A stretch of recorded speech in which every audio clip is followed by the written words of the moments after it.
Hello again. Today I'll be unboxing my Panasonic Lumix FZ50. It is Panasonic's flagship bridge camera from 2006.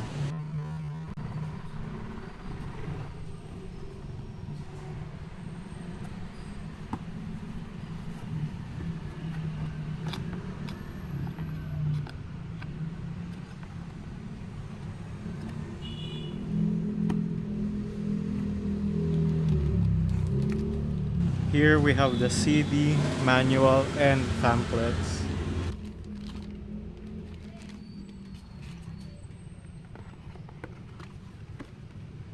Quite the box this FZ50 has. The charger and the battery.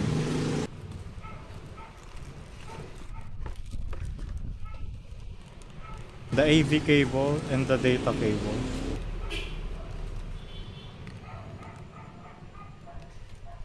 That's it for the accessories.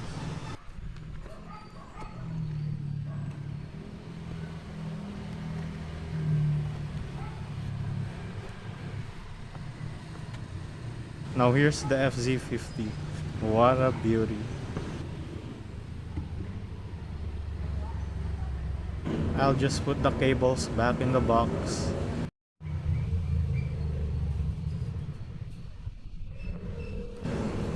It uses Panasonic's DMW BMA7 battery.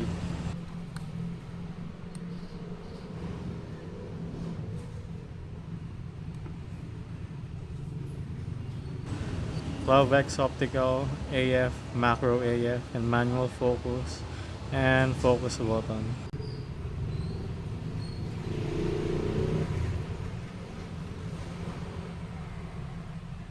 It has the Leica DC Vario Elmarit lens that goes from 35 to 420 mm at f2.8 to f3.7. The zoom ring feels nice and damp. The flash,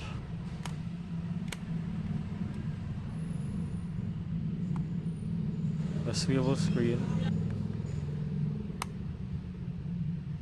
dual command dials, and let's power it on.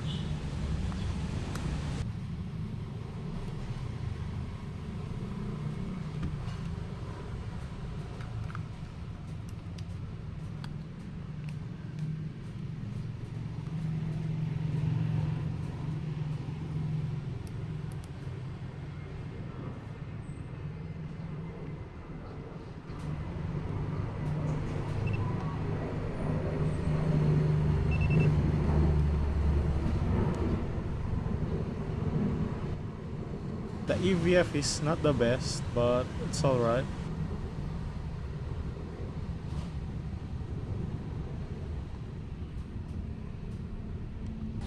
It can shoot normal, fine, and Panasonic's RW2 RAW files. From 2 to 10 megapixels, ISO from 100 to 1600, various white balance presets,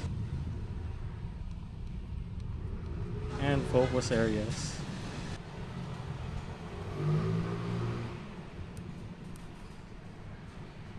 It has various scene modes.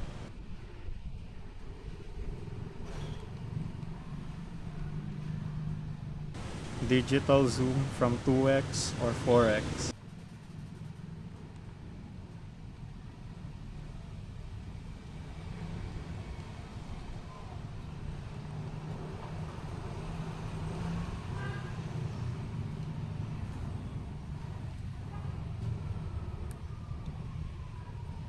It also does videos at 480p 30. There's no continuous AF, so focusing will be manual or by pressing the focus button below manual focus.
continuous shooting is there, probably 2 or 3 FPS.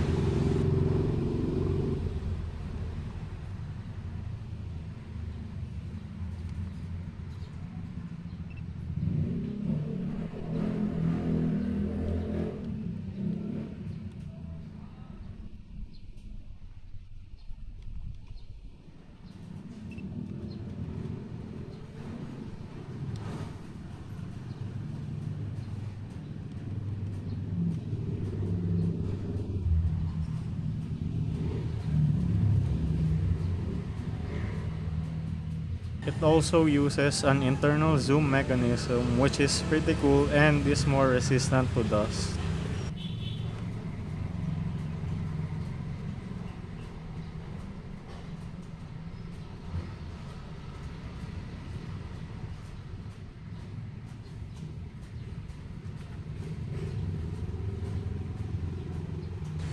It supports up to 32GB SD cards.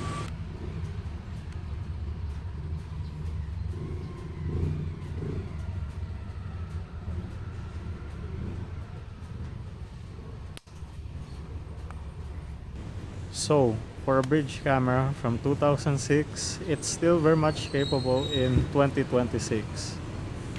Thanks for watching.